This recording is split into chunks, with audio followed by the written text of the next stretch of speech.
Halo semuanya, gue Reda Dirawan. Pada kesempatan kali ini gue akan membahas rasio aktivitas. Video ini merupakan lanjutan video-video di sebelumnya yang membahas terkait analisis-analisis rasio. Jadi ini merupakan video yang keempat mengenai jenis rasio dan nanti akan dilanjutkan sampai rasio yang kelima, yaitu rasio market atau rasio pasar.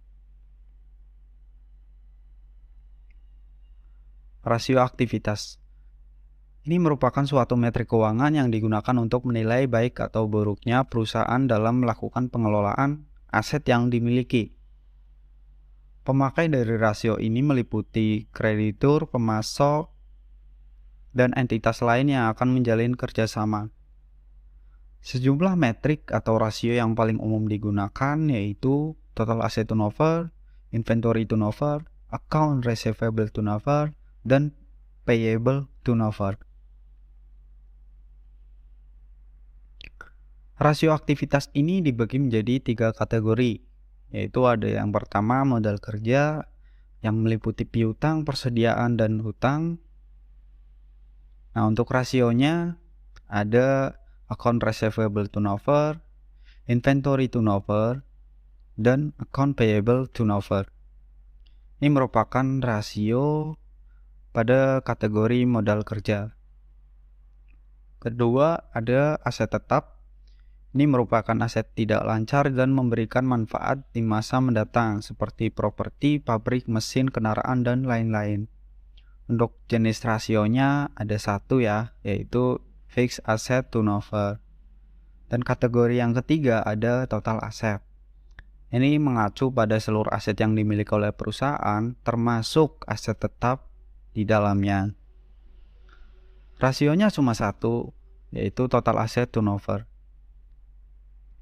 Kita masuk ke pembahasan yang pertama, yaitu rasio pada kategori modal kerja. Ini yang pertama yaitu account receivable turnover. Tadi kan ada 3, yaitu account receivable turnover, inventory, sama account payable. Nah, ini kita bahas yang pertama dulu, yang account receivable turnover. Account receivable turnover ini merupakan formula yang digunakan untuk menilai terkait dengan pengelolaan piutang yang dimiliki oleh perusahaan. Rumusnya sales atau pendapatan dibagi dengan rata-rata account receivable. Rasio perputaran yang tinggi itu lebih bagus karena mencerminkan proses penagihan yang efisien. Nah, untuk rasio yang rendah itu mencerminkan proses penagihan yang buruk. Kita masuk ke contoh perhitungan. Kali ini gue memakai laporan keuangan dari Sido Muncul untuk tahun 2021. Ada akun penjualan dan akun piutang usaha. Nah, untuk akun piutang usaha ini kita jumlahkan ya, karena kan ada pihak ketiga sama berelasi. Nah, untuk tahun 2021 itu hasilnya 664.058. Untuk tahun 2020 663.757. Kita jumlahkan kemudian bagi 2, hasilnya rata-ratanya yaitu 663.908. Nah, angkanya kita masukin, penjualannya, kemudian rata-rata piutang. Rumusnya kan sales dibagi rata-rata account receivable atau rata-rata piutang ya. Nah, angkanya kita masukin 4.020.980, kemudian dibagi dengan 663.908. Menghasilkan angka 6,0565 sekian. Kita bulatkan menjadi 6,06 kali ya. Ini merupakan angka account receivable turnover dari Sido Muncul untuk tahun 2021. Lanjut ke inventory turnover. Kita masih dalam rasio modal kerja ya. Ini kan ada 3, ini yang kedua.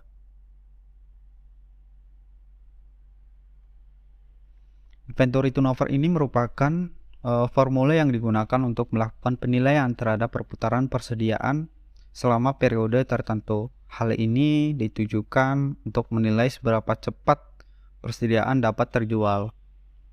Rumusnya ada COGS dibagi dengan rata-rata inventory. Rasio perputaran yang tinggi itu lebih bagus karena mencerminkan daya jual produk dan dapat mengurangi biaya penyimpanan. Sedangkan rasio yang rendah itu mencerminkan pengelolaan persediaan yang buruk. Kita lanjut contoh perhitungan. Ada akun beban pokok penjualan atau COGS, kemudian persediaan atau inventory. Untuk persediaan kita cari rata-ratanya dengan tahun sebelumnya, menghasilkan angka 382.144. Diketahui beban pokok penjualannya 1.734.948. Kemudian rata-rata dari persediaannya sebesar 382.144. Kita masukkan ke dalam rumus.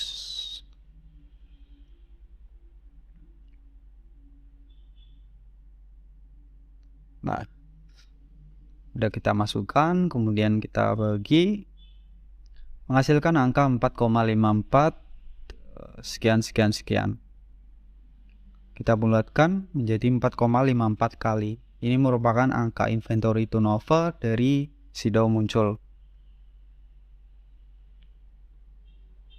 Lanjut ke rasio yang terakhir pada kategori modal kerja, yaitu account payable turnover. Account payable turnover ini merupakan formula yang digunakan untuk melakukan evaluasi terkait dengan pengelolaan utang usaha yang dimiliki oleh perusahaan. Hal ini digunakan untuk menilai kemampuan perusahaan dalam melunasi utang yang ada. Rumusnya COGS dibagi dengan rata-rata account payable. Rasio perputaran yang tinggi itu baik untuk kelayakan kredit, sedangkan rasio yang rendah itu mencerminkan adanya masalah terkait dengan arus kasnya. Lanjut ke perhitungan.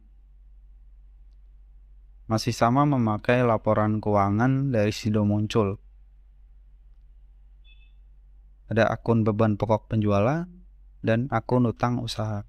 Nah, untuk akun utang usaha kita jumlahkan dulu. Untuk tahun 2021 sebesar 188.668 dan untuk tahun 2020 sebesar 203.691. Kita cari rata-ratanya. Ketemu 196.180. Diketahui COGS atau beban pokok penjualannya itu sebesar 1.734.948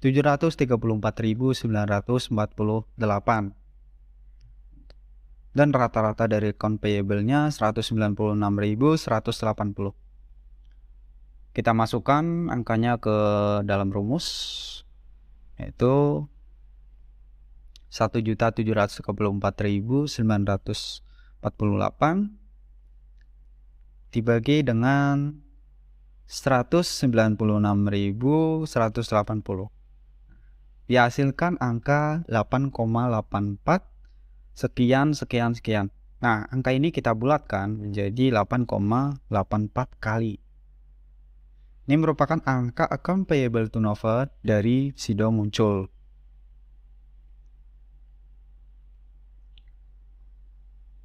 Kita lanjut ke kategori yang kedua, yaitu aset tetap. Nah, ini untuk jenis rasionya kan cuma satu, yaitu ya fixed asset turnover, perputaran aset tetap.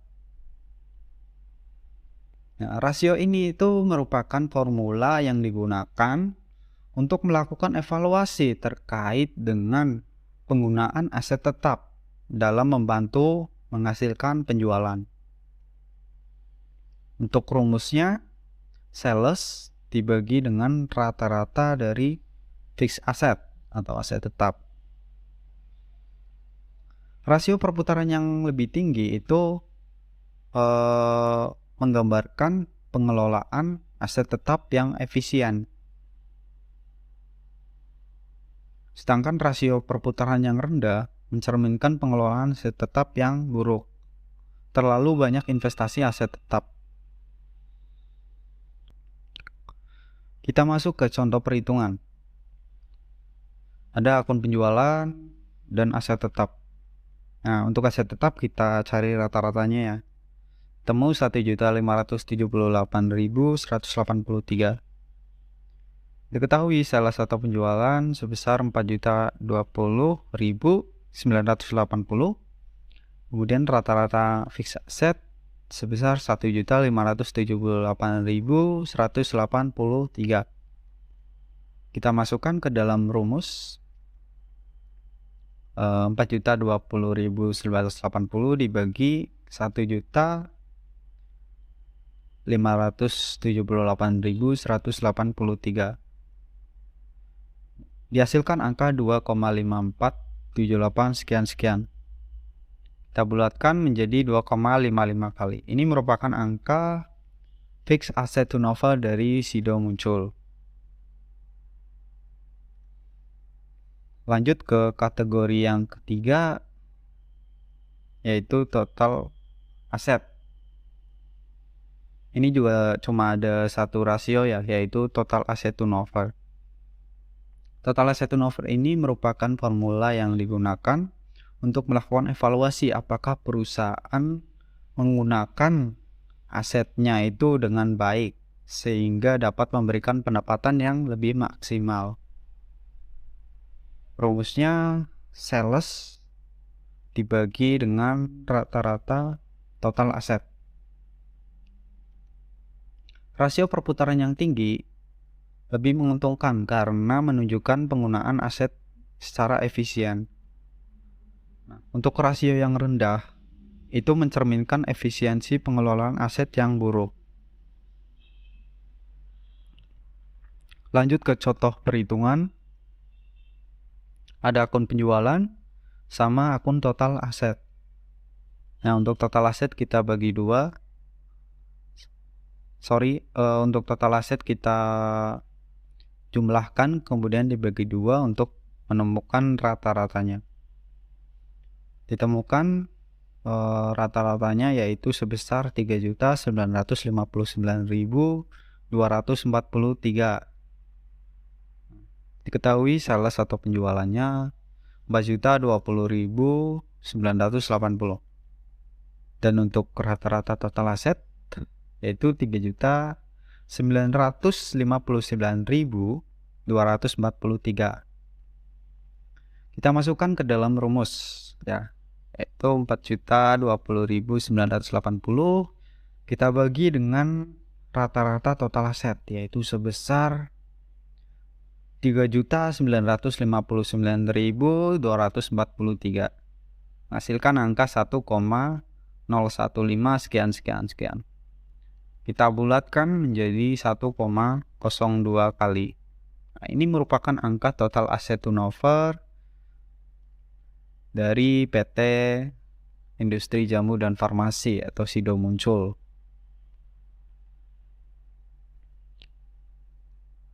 Kesimpulan, secara umum rasio aktivitas ini mengevaluasi bagaimana pengelolaan operasional perusahaan. Rasio aktivitas ini juga digunakan untuk menilai perputaran modal kerja. Dan dalam mencari rasio aktivitas dibutuhkan item dari laporan posisi keuangan dan laporan laba rugi. Oke, sekian pembahasan video mengenai rasio aktivitas. Buat kalian yang baru nonton, jangan lupa subscribe channel ini supaya kalian dapat notifikasi mengenai video-video baru yang nantinya akan gua update. Sekian dan terima kasih.